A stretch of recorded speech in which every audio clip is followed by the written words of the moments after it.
அண்டை நாடான வங்கதேசத்தில் கடந்த 2024ஆம் ஆண்டு ஷேக் ஹசீனா தலைமையிலான ஆட்சி மாணவர்கள் போராட்டத்தால் கவிழ்ந்தது. பின்னர் முகமது யூனுஸ் தலைமையிலான இடைக்கால ஆட்சி அமைந்தது. இந்நிலையில் 18 மாதங்கள் கழித்து அந்நாட்டுக்கு பொதுத் தேர்தல் பிப்ரவரி 12ஆம் தேதி நடைபெற்றது. இதில் தாரிக் ரஹ்மான் தலைமையிலான பிஎன்பி கூட்டணி அறுதி பெரும்பான்மையுடன் வெற்றி பெற்று ஆட்சியமைக்க உள்ளது. மறைந்த முன்னாள் பிரதமர் கலிதா ஜியாவின் மகனான தாரிக் ரஹ்மான் 20 ஆண்டுகள் லண்டனில் வசித்த அண்மையில்தான் நாடு திரும்பியிருக்கிறார்.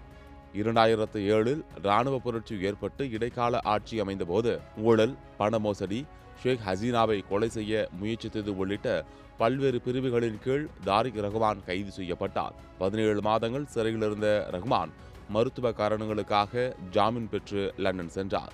கடந்த ஆண்டு அவரது தாயார் கலிதா ஜியாவின் மறைவிற்கு பிறகுதான் அவர் மீண்டும் வங்கதேசத்தில் காலடி எடுத்து வைத்தார். தாரிக்கின் தந்தை ஜியாவுர் ரஹ்மான் ராணுவ அதிகாரியாக இருந்து பின்னர் பிடிபி கட்சியை தொடங்கி 1977இல் வங்கதேச அதிபராக பொறுப்பேற்றார். 1981இல் அவர் சுட்டுக் கொல்லப்படும் வரை அந்த பதவியில் இருந்தார்.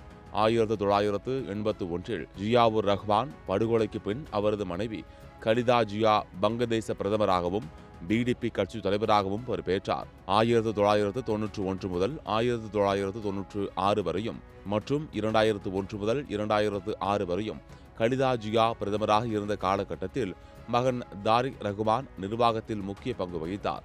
முக்கிய முடிவுகள் அனைத்தையும் தாரிக் ரஹ்மான் எடுத்ததால் அவரை அந்நாட்டு எதிர்க்கட்சிகள் டார்க் பிரின்ஸ், அதாவது நிழல் இளவரசன் என்று பட்டப்பெயர் சூட்டி அழைத்தன என்பது குறிப்பிடத்தக்கது.